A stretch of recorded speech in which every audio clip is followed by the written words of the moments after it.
Hello everyone, my name is Ogenetidru Mamogo and you are welcome to Oakschem Academy. Now if you are new to my channel, kindly hit the subscription button below, also like, share and of course avail yourself to the lessons so as not to be left behind.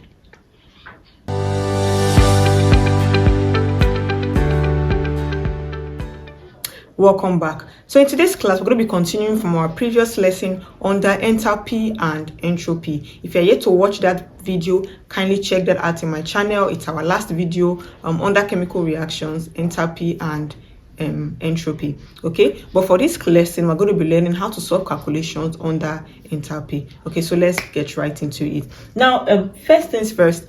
We have two formulas when you're solving problems under enthalpy. So the first formula we have is delta H equals to H product minus H reactant. Remember in our previous video, I told you guys that H is used to denote enthalpy. So the first formula is what?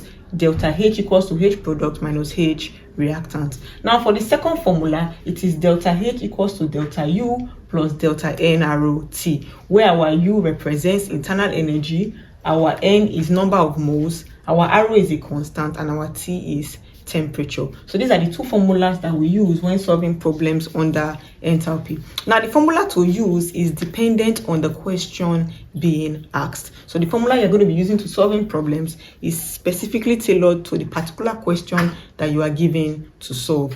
Okay, so let's get right into the first solving. Now the first question says delta U for the following reaction is minus 15.3 kilojoules at 300 K. Calculate the change in enthalpy for the reaction at this temperature. Then we're given a chemical reaction where we have iron sulfate reacting with hydrogen chloride to yield iron chloride and hydrogen sulfide.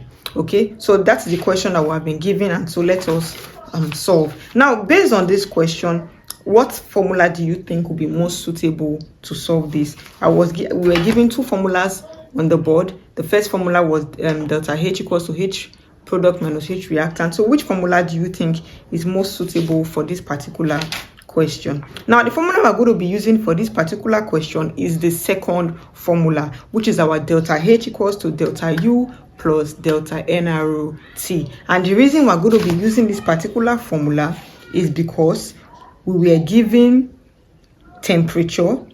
Okay, so we're given temperature and then we're also given delta U. So what we are looking for this particular question, okay, now the question says, because for this particular question we're given what? Delta U. We're also given temperature, but we're asked to find what? Change in enthalpy. So meaning that what we are looking for is what? Delta H. So the best formula to use to solve this question is the second formula, because why? The second formula has delta U, the second formula has what? Temperature. Okay, so that is how we decide what formula is best used to solve what question. So now that we know that we're using the second formula, we can now solve. So first things first, when you're writing or when you're solving a chemical equation, start with writing your formula. Okay, so we said delta U equals to delta U plus delta N arrow T. So that is the formula we're going to be using to solve this question. So let us write our parameters, our delta U, our arrow, and our T. Okay, so according to the question, our delta U is minus 15.3. Okay, so that's our delta U. And we're told that our temperature is 300. And it is already in what? Kelvin. Okay, so we have been given that. And now please take note. Remember I told you that our arrow is what? A constant. And arrow is permanently 8.314 times 10 raised to power minus 3 kilojoules. So that is our arrow. This is a constant. 8.314 times 10 raised to power minus 3. So now that we have written all our parameters, we can now solve. The last one is delta N. Okay, so remember we're given an equation. I think I will put the equation somewhere on the screen so that you can see the equation also. From the equation, remember we said that delta N is what? Number of moles, and it is number of moles of both reactant and what? Product. So when you look at your equation, the number of moles for our reactant is 1. Now, if you are wondering why it is 1, remember, if you look at your equation, there is no number in front of FES. Okay, so I remember in chemistry, we don't write 1, but we know that there's a 1 there. Now, 1 plus HCl, there's a 2 in front of HCl. So 1 plus that 2, which makes it 3. And then an invisible 1 here and an invisible 1 here, which makes it what? 2. So 1 plus 1 is 2. 1 plus 2 is 3. 3 minus 2 is how we get 1. I hope you understand. So that's how you calculate your number of moles. So now that we have done that,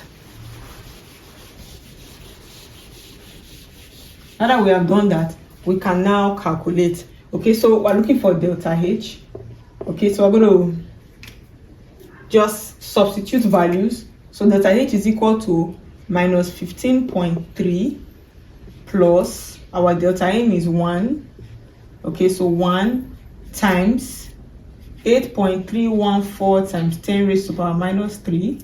Okay, times 300.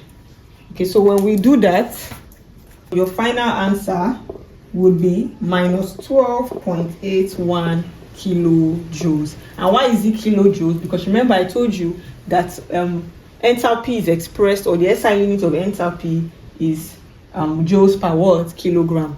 Okay, so your answer must be in what? kg. So it's just very simple. Okay, so I think the issue you might have is deciding what formula to use. But as I explained, the formula to use is dependent on what? The question. Please, if you have any questions, let me know in the comment section below. But this is how we solve this particular question. So let's take the second question.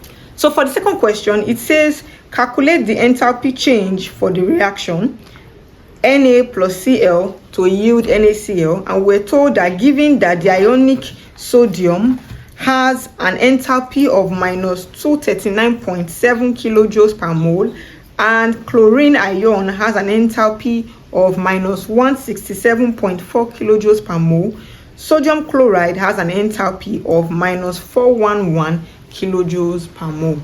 Okay, so this is the question. Now, based on this question, what formula do you think will be most suitable? So if you look at the question, there is no delta U, there is no temperature. So it is very obvious that the formula to be used for solving this question is the first formula, which is what? Delta H equals to H product minus H reactant. So let me quickly write that on the board so that we can solve.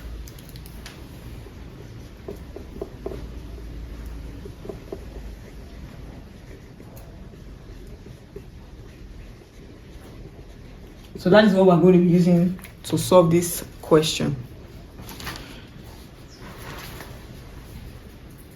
So we're given our reactant and we're given our product.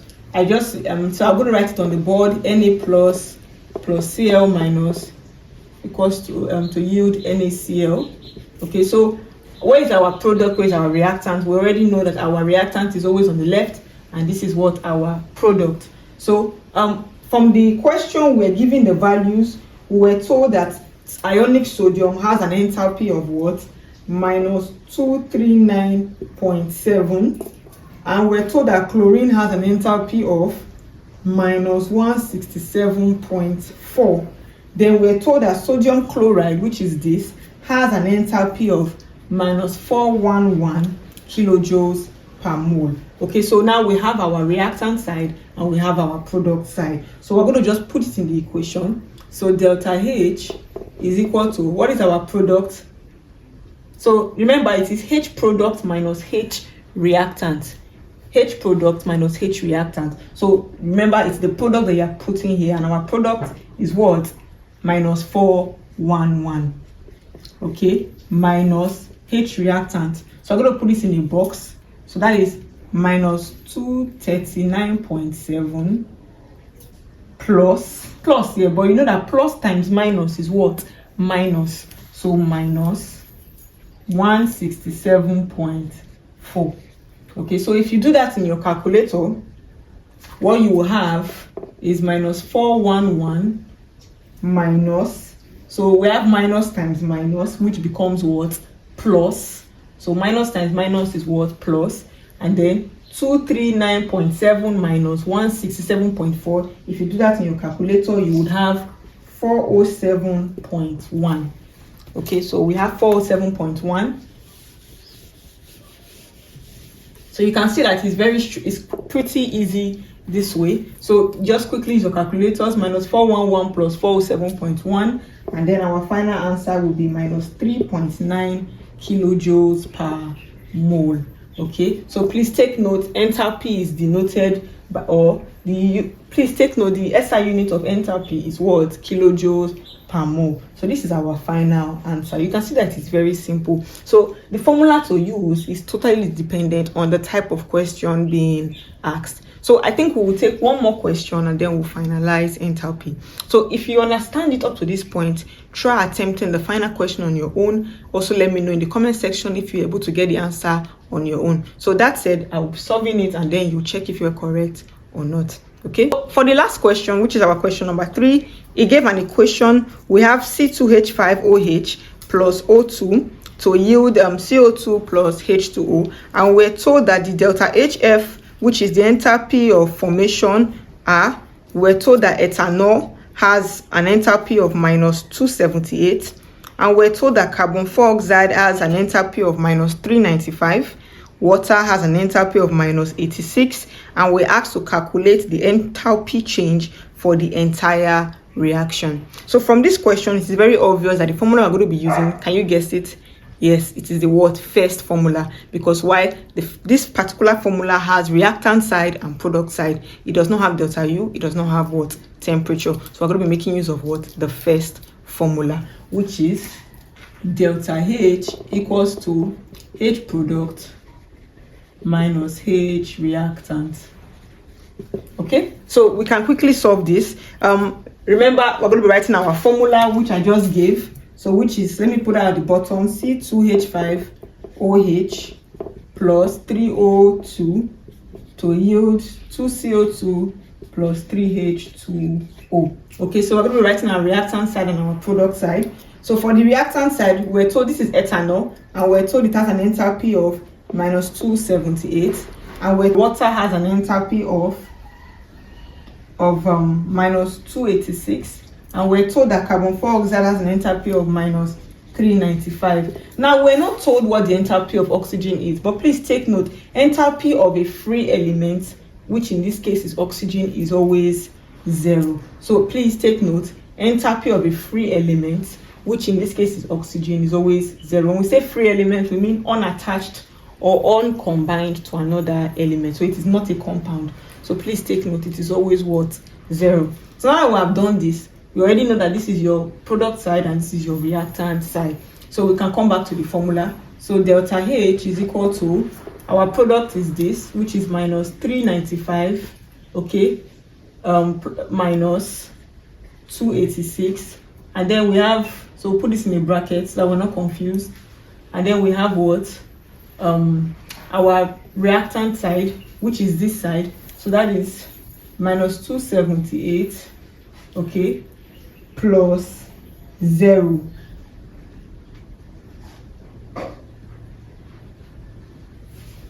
Plus 0. Now take note, so we cannot put this in our value, so we need a bit of space. So I'll come this way. Delta H is equal to, so we're going to be writing our reactants this way, our products this way, and our reactants this way. So this is our product. So 2CO2 plus 3H2O, okay, this was our equation, minus our reactant is what?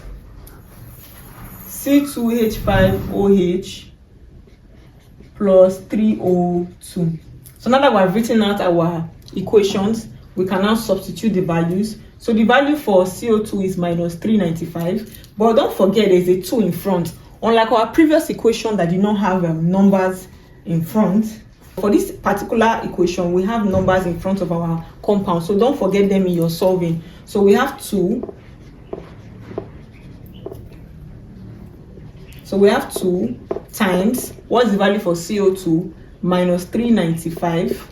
2 times minus 395 plus, so let's put in the bracket. Then we have 3 times what? H2O, which is minus 286, okay, minus ethanol is minus 273. There's no number in front, so 278 plus oxygen is what? 0. Remember, free elements are what? 0. So there's a 3 in front. 3 times 0. So once you have done this, it becomes very straightforward. You simply use your calculators and calculate it within the bracket before you sum up your total answer. So 2 times minus 395 will give you minus 786. Okay. And then 3 times minus 286 will give you minus 858. Plus times minus is plus. Then remember, 3 times 0 will give us 0. So minus, it should just be what? 278. If you add this up, your final answer will be minus 1370 kilojoules per mole. So it's very simple. Okay, so just take your time to write out your values in full. Don't cut corners or take shortcuts. Just write out your values in full and multiply and then add up your final value. So I hope you understand. If you're able to get this answer, please let me know in the comment section below. Also, if there are specific questions you would like me to solve under enthalpy, also let me know in the comment section below. That said, I remain your tutor, Ogeneti Jiromamogo. Have a wonderful day.